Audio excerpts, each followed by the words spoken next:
Okay guys, message for Aries today. Okay guys, basta na kayo mga Aries. At ang unang message ay mahalaga para sa inyo guys. Okay, kumusta na kayo Aries? Bigay mo ang tamang mensahe para sa mga Aries today. Ito man ay nakaraan na nakasalukuyan o hindi pa nangyayari is ibigay mo ang tamang mensahe sa mga Aries. Maging sa pag-ibig man to o sa kanyang situation, trabaho man o sa kailang pamilya. Ibigay mo ang tamang message sa mga Aries. Ibigay mo ang tamang message. Send my message. Thank you. Okay, Aries. I need message para sa inyo. And ang unang message dito is napakahalaga. Okay, guys? Unang message ay mahalaga para sa Aries. So, tingnan natin ang unang message sa inyo, guys. Unang message sa Aries. Dito parating na pera sa inyo, guys. Okay. At long-term relationship. Okay, Aries, tingnan natin. Unang message is mahalaga. Thank you, Spirit Angels. Ibigay mo ang tamang message. King of Wands. Okay. Aries energy or Leo energy is here. Isang person. Okay, ang unang message sa inyo. Ikaw ito guys or isang person na mahalaga. Isang person na provider. Okay. Isang person na provider is nandito sa inyong reading. Uy. Pag-ibig ito guys. Ang tao na ito is nagme-message sa inyo. Sa inyong phone. Okay. Tingnan natin. Message for Aries today. I need second message, kasunod ng King of Wands. Ano ang gusto mong sabihin? Spirit Angels from Heaven, ibigay mo ang tamang mensahe. For Aries. Guys. May dalawang tao sa buhay ninyo, Aries. Okay. King of Wands and King of Cups. Aries energy, Leo energy, and Scorpio energy. And nanditong message sa inyo is mayroon sa inyo nag-i-stalk guys, Aries. Message for Aries. May dalawa ditong tao sa inyong buhay.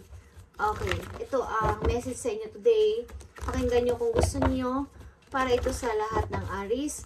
At kung hindi ito para sa inyo, wag niyo ipilit guys. Kung wala namang dalawang person sa buhay ninyo is hindi ito para sa inyo, Aries. Okay.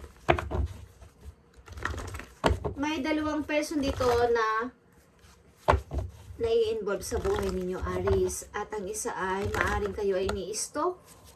Uy. Yeah, ito ay, iniiwasan mo na ang tao na to. Ang isa dito ay iniiwasan mo na. Okay, tingnan natin. Aries, this is for you. Para sa mga Aries na nandito sa reading, Spirit Angels, ibigay mo ang tamang mensahe para sa kanila. Ibigay mo ang message dito sa King of Wands. Sino ang person na to sa buhay ng mga Aries? King of Wands.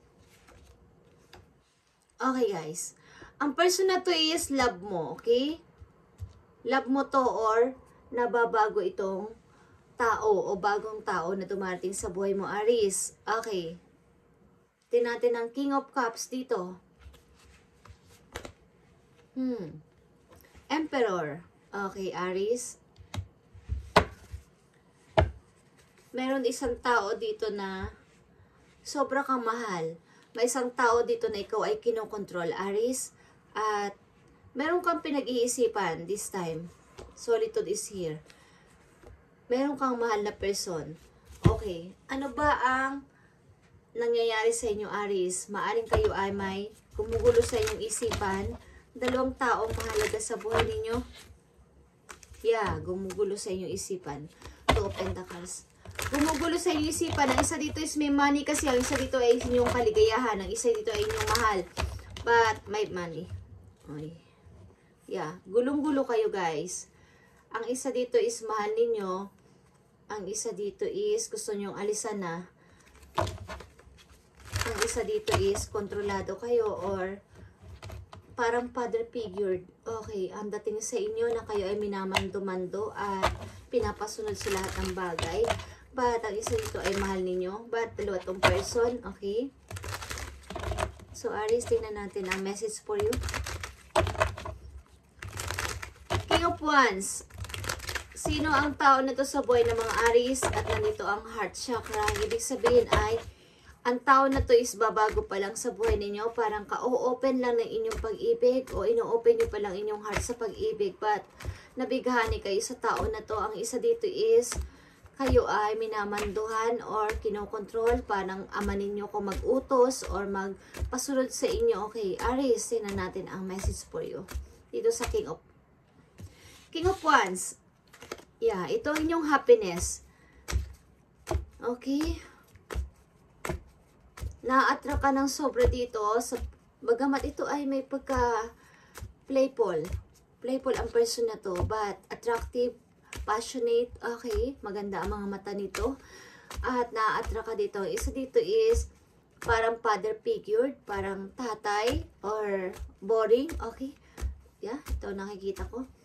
Ang isa dito is na para kayong alam niyo nako-curious. Nako-curious kasi isa dito.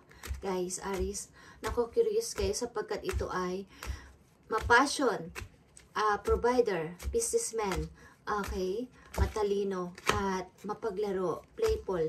Okay guys, tingnan natin, Aries, kayo ay naglilimbo sa dalawang person, okay, namamangka ba kayo sa dalawang ilog, guys? Tingnan natin ang King of Wands dito. Kung anong kahinat na ng inyong pag-ibig dito. Mayroon kayong dalawang pag-ibig, guys. Tingnan natin, guys, ang King of Wands. Three of Swords. Bagamat gusto mo ang tao na to, ikaw ay nagkakaroon ng parang hurt or nasasaktan ka dito sapagkat naisip mo baka ito ay may mga babae o may mga lalaki sa buhay niya. So, kayo ay hindi nagtitiwala sa tao na to, okay. King of Cups. Okay. Ang tao na to is boring sa paningin ninyo. Father figure, parang tatay. Okay. Boring. Lagi nag-uutos o nagmamando sa inyo. Tingnan natin ang King of Cups dito sa buhay ninyo. But ang tao na to ay healer, guys. Kayo ay kino-comfort palagi sa oras na kayo ay lagi naka-message ang tao na to. Okay. Tingnan natin, guys. Five of Wands. Nagkakaroon kayo ng away ng person na to at gusto mo na itong layuan. Maybe dahil sa offer. Okay. Guys. Nag-aaway kayo ng isang person dito dahil sa offer ng isang person na kayo ay na-attract at naku-curious. But titinan natin kung anong mangyayari dito sa relation niyo. Kayo ay naglilimbo sa dalawang person. At maaring ang ka-relation mo dito ay ang isa at kayo ay na-attract sa kabila sapagkat may pagka-aggressive ang tao na to at playful, okay, at may money din, okay. Tingnan natin, Aries, ang message sa'yo ng yung guidance dito. Aries, message for you today. Sa mga Aries nandito sa reading, ito ay para sa inyo kung ito ay para sa inyo, guys. Okay, huwag niyong ipilit kung kayo ay walang ka-relation. Huwag niyong ipilit kung wala kayo sa dalawang relation, okay? Sapagkat hindi ito para sa inyo. Okay, Aries? Thank you and God bless. 3 Wisdom. Okay. This 3 Dried will help you navigate through your current situation. Her float can reveal insights and answer through the sound it makes. Okay, guys.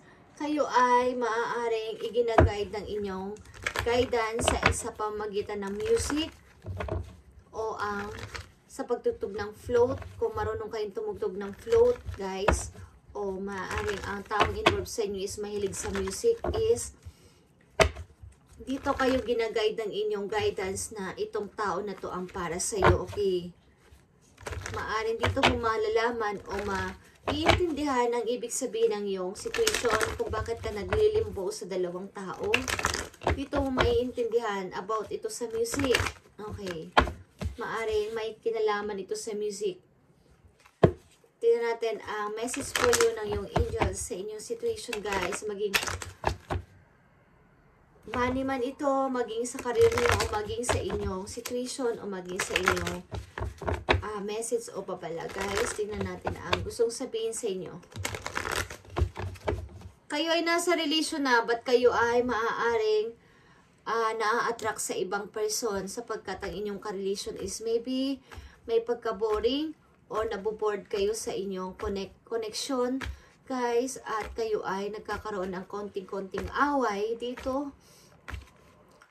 May pagka-father figure ng inyong karelasyon, Aries, at kayo ay naa-attract sa ibang person na maaaring ito ay playful at mapang-akit, guys. So, itong taon na ito is bago-bago pa lang na dumarating sa inyong buhay. Okay. Tingnan natin, Aries. Message for Aries, ibigay mo ang tamang mensahe kahit ano pa to. Kaya ito ay para sa kanilang career or relation sa pag-ibig or babala. Thank you. Aries, okay, you have 5 of abundance or 5 of pentacles. Okay, there are times when everyone needs a hand. Okay, your angel wants you to know that you didn't go to the current challenges alone. Okay, accept the help of those around you. The situation you're experiencing is temporary, Aries. That may be the right time to become a self-employed and be patient. Okay. Ang ilan sa inyo, guys, is nag-iisip na magkaroon ng negosyo o sariling bawa kayo ang mamumuno o kayo yung magtatayo ng isang negosyo, is maghintay-hintay kayo, sabi ng inyong angel, at ito ay hindi pa napapanahon sa ngayon. Magkaroon kayo ng mahabang pasensya muna dito sa iniisip ninyong pagkakakitaan na kayo ay magtatayo ng negosyo sapagkat kulang pa kayo sa money. Okay. Maaring sa relation ninyo sa pag-ibig, nagkakaroon kayo ng discontent and boredom. So, kayo ay maaring na-attract sa ibang person, guys. So, pakinggan ninyo ang sinasabi ng inyong heart this time kung sino dito sa dalawa na to ang inyong gusto, sapagkat maaring ito ay dinadaan sa music or ang isa dito sa person mo na pinagpipilian is may kinalaman sa music. So, alam mo na ang ibig ko sabihin, okay? Kayo ay relate sa music. Maaring ang tao na yung dapat piliin ay yung naaangkop sa yung gusto din. Okay. Tingnan natin. Message for Aries. Ibigay mo ang tamang mensahe sa Aries about dito sa kanilang paglilimbo o pamimili sa dalawang person. Sino at ano ang dapat nilang gawin, ano ang dapat mong ipayo, at ano ang dapat nababala para sa kanila. Thank you. Recognition and reward, guys. Okay, number 3. Ang dapat yung gawin sa ngayon, Aries, is pag-ukulan nyo ng pansin ang inyong career muna, sapagkat maaring kayo ay bigyan ng award o ng reward sa inyong trabaho. Huwag niyong pabayaan ang inyong career, sapagkat ito ang pagsisimula ng inyong pag-angat sa money. Okay? Kumbaga, nandito na kayo sa dalawang ito na tao or kayo ay parang nahihirapan sa pamimili sa dalawang tao at kayo nabuboard sa isang tao na inyong ka-relation, is pag-ukulan nyo rin ang pansin ng inyong career this time, sapagkat maaring kayo ay taasan ng sahod, bigyan ng parangal, or taasan ang posisyon sa trabaho. So, huwag niyong pabayaan ang inyong career, guys. Okay? Kung kayo ay nakapokus dito sa pag-ibig na to, guys, is maaring itong career na to na ibibigay sa inyo, ang itong posisyon na to is malalagpasan ninyo ang opportunity na to. So, bigyan ninyo ng pagpapahalaga din sa ngayon ng inyong trabaho at ang inyong pagkakaperahan. Liban, okay. Nagkakaabalahan nyo ng maraming percent siguro ang about sa relation. Bigyan nyo ng pansin ng inyong career this time, okay? Sapagkat kayo ay maaaring tumaas ang posisyon sa trabaho, Aries. Okay. Tingnan natin pa. Okay. Foundation and achievement, guys. Okay. Ilan sa inyo is bubuo ng pamilya at wala na makakapigil dito? Bubuo kayo ng pamilya and magsasama sa isang bahay. Maybe ang ilan sa mga Aries dito is magpapakasal, magsasama sa isang bahay at bubuo ng pamilya. Okay, guys. So, kung kayo ay naliligaw ng landas this time sa ilang Aries, hindi naman sa lahat, at medyo nabuboring kayo sa inyong asawa, sa inyong boyfriend, sa inyong girlfriend, is pag-isipan nyo ito mabuti, guys, sapagkat nakatakda kayo maging isang pamilya. So, Huwag kayong malinlang sa mga matatamis sa dila, sa mga matatamis sa promise, sa matatamis sa pangako na isang persona na ngayon nyo lang nakilala. At huwag nyo ipagpalit ang tao na sinasabihan nyo na nabuboring kayo, parang tatay ko kung magmangaral, mag-utos. Isang tao na to is maaaring isang tao na kayo ay aalagaan at mamahalin talaga sapagkat ito ay parang isa niyong tatay na kayo ay pinoprotektahan. Okay, Aries? So, tingnan natin ang payo sa inyo ng iyong guidance o ni Lord na nasa heaven. Okay, kung ano ang gustong sabihin sa inyong situation na nandito sa reading, sa ilang Aries na nandito. Tingnan natin ang payo sa inyo ng inyong guidance. I know who I am. Okay. And ito ay song din, guys. Okay, may kinalaman kayo sa song and pakinggan nyo mabuti ang kantang I Know Who I Am, Aries. At mayroon kayong malalaman doon about sa inyong buhay at sa inyong situation sa ngayon, sa kantang I Know Who I Am. Okay, so pakinggan nyo mabuti ang kanta na yun kung gusto nyo lang i-research anong I Know Who I Am na song, worship song ito, guys, na gustong iparating sa inyo ng inyong guidance na pakinggan ninyo at may mapupulot kayo doon na patungkol sa inyong challenges ngayon. Okay, tingnan natin, guys. Ang message pa, isa na lang na message for you. Aries. Aries. Thank you. Glorify the King of Heaven. Okay. Glorify the King of Heaven, guys, is here. And never forget your own worth. Ang ibig sabihin yan, I know who I am. Ibig sabihin, huwag niyong kalimutan namang inyong mga ni-deserve. Alam niyo kung gaano kayo kagaling. Alam niyo kung gaano kayo kagaling sa trabaho. Huwag niyong kalimutan ang inyong kahalagahan. At huwag niyong ipagpalit ang isang tao na maaaring kayo lang ay naboboring, kayo lang ay nahihirapan is agad-agad na kayong ma-attract sa taong kakakilala niyo lang, guys. Okay? Pakinggan nyo ang inyong heart sa ngayon at alamin kung bakit kayo naglilimbo sa dalawang tao, guys. At bukod pa dyan is this time, ngayong week na to, ngayong March o ngayong taon na to is pag-ukulan nyo ng pansin ang inyong karir sapagkat kayo ay aani dito na magandang pagkakakitaan, guys, at recognition ito or reward na matatanggap ninyo sa inyong trabaho na matagal nyo nang pinaglilingkuran, matagal nyo nang maaaring nandun na kayo ng matagal na panahon, but kayo ay nadidistract sapagkat kayo ay nagkakaroon ng problema sa inyong love relationship. Okay, so wag nyo itong kakaligtaan this time.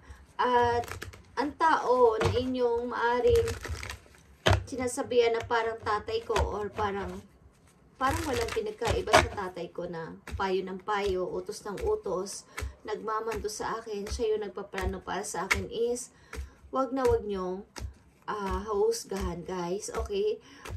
Compare sa bago ninyong kakilala. Okay, Aries? And tingnan pa natin ang isa pang message for you dito. Six of Cups. Okay, guys.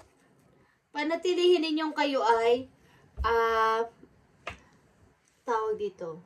Huwag niyong kalimutan na kayo ay maaring ang ilan sa inyo din is naboboring sa life. Okay? Huwag niyong kalimutan na kayo ay maaring bakit kailangan hindi ako magsaya? Okay? Ibalik ko yung pagiging isang ako.